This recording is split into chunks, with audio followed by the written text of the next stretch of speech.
Soft ocean waves. Dawn light over an old wooden ship.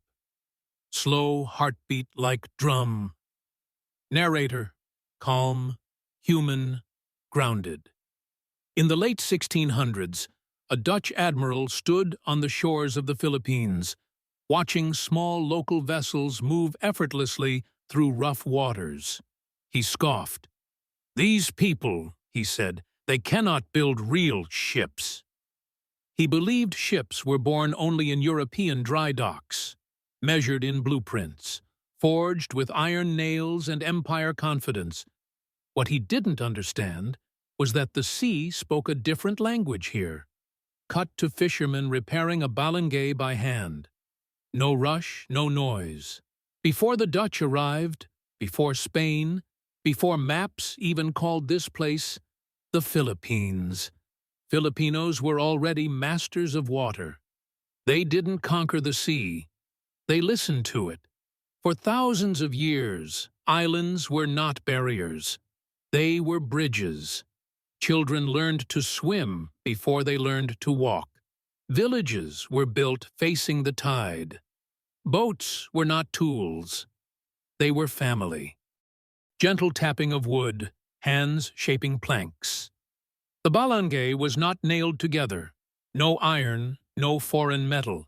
Each plank was carved to fit another, stitched with fiber, sealed with tree resin, flexible, alive. European ships fought waves. Filipino ships moved with them. Wind rises. Transition music.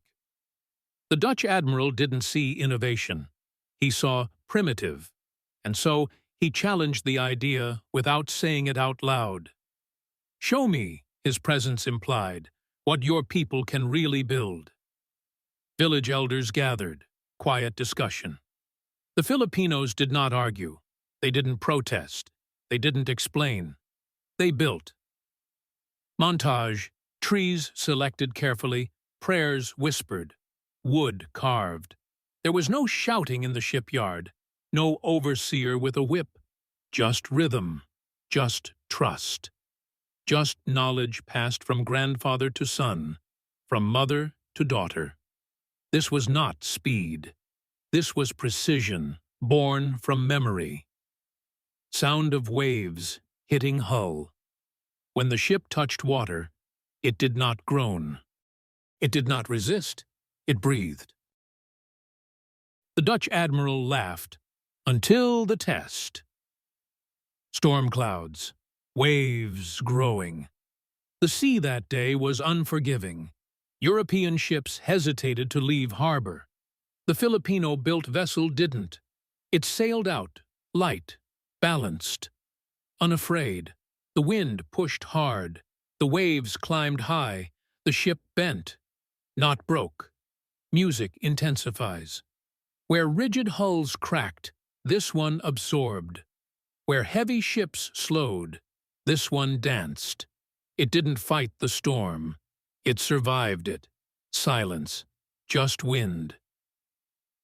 By the time the ship returned, intact and steady, the laughter was gone.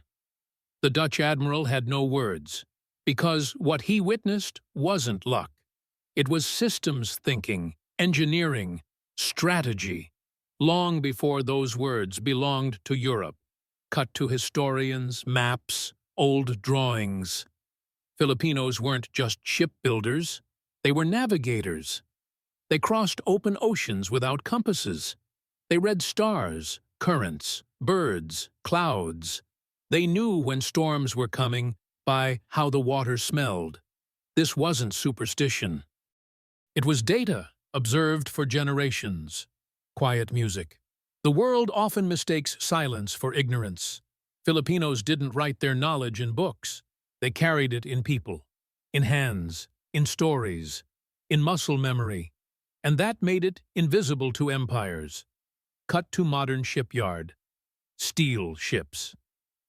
Colonial records rarely credited them. History books minimized them. But evidence refused to disappear. The oldest plank-built boats in Southeast Asia? Filipino.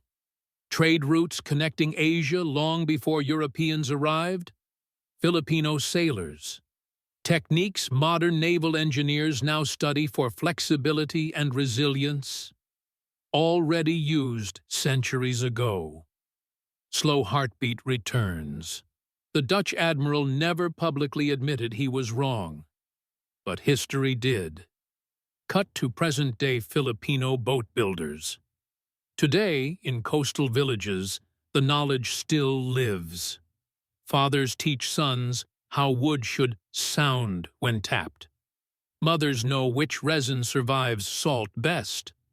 No degrees, no labs, still results. This story isn't about humiliating a Dutch admiral. It's about how the world keeps underestimating quiet intelligence.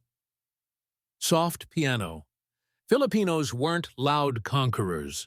They were adaptive thinkers. They didn't dominate environments. They mastered coexistence. That's why their ships lasted. That's why their people endured. Cut to ocean horizon. Empires fell. Maps were redrawn. Flags changed. But the sea still remembers who understood it first. Long silence. Waves. Narrator, soft, reflective. The Dutch admiral asked if Filipinos could build ships. What he should have asked was how they understood the ocean so well. Because strength isn't always rigid. Intelligence isn't always written. And the greatest innovations often come from people who never needed to prove anything at all. Fade to black. Sound of water. End.